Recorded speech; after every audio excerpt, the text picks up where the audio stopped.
So here is a quick review of the original grate grabbers, grill grate lifter, charcoal spreader, and cedar plank tool. Here is the first grill tool. Most of your big green egg people use this. This is not even a grill tool. It's about 100 years old. The patent has already expired on this. This is actually a baker's friend or a baker's helper, something like that. It was designed to pull pie pans and pizza pans from an oven.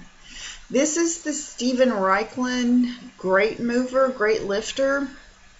No, it's not really a good idea. He is a wonderful chef. Love his shows, Primal Grill. Probably should not have put his name on this contraption. This is called the Barbecue Genie. There's several versions of this available online. It kind of uses an over-under technique, and you have to find a sweet spot on your grill grates and get it just right to lift the grate without it wobbling or falling off.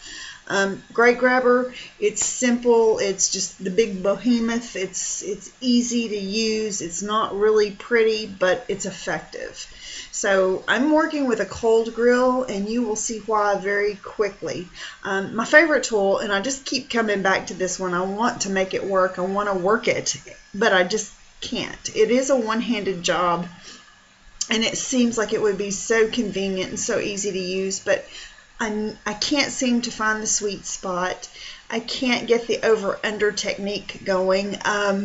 And two, if I had a live fire underneath, this would be a hot grate. My hand would be too close to the flames, and I'm not working fast enough. The fire's continuing to burn, but I'm not getting this technique down. So here I just had a natural reflex to grab the grate. Not a great idea. So if you're working with a coal grate or a tiny little hibachi grill, perfect. But in this scenario, it's not ideal at all. So really frustrated with this little tool. Moving on to the Steven Reichlin contraption. This thing has a spring. It squeaks. You're supposed to give it a quarter turn and let go and hope that it holds your grate, and it does, but it spins, and it's just, I don't trust it. I'm going to try it again on this other grate.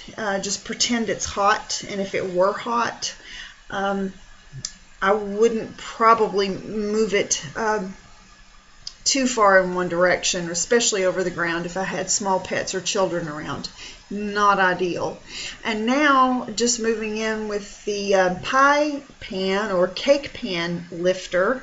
This little job, it does grasp the grill, but look how close my hand is to the fire. Had I had one built, I'd have to move my sleeve up to keep my shirt from catching on fire. Might as well grab it with your bare hands if you're already that close. It's just not a good idea. Grab your grate grabbers. They will not let you down. You can lift your grill grates. You don't have to find a sweet spot. Here I grab it at the end. I grab it in the center. Grab each grate. I'm not really giving it any thought. I can pick it up, pinch it, rotate it. I can do whatever needs to be done over an open fire with the grate grabber. Now if I had food in place, I could just pick that up and laterally move that to one side or the other if I had a flare-up occurring underneath my food. And it's also a great camping tool, backyard fire pit. I can pick up lump charcoal, charcoal briquettes, wood, anything that I need to pick up that's hot, on fire, and it needs to be moved, I can reach for the grate grabber. If you had a wood stove in your shop, your garage, in your home, you can pick up small chunks of wood, small logs with the grate grabber and work them into your wood stove. The grate grabbers are actually long enough to get in there and give a log a turn if you needed to do so. You don't have to use the poker and try to roll it around. So the grate grabber is just an all-round great fire tool.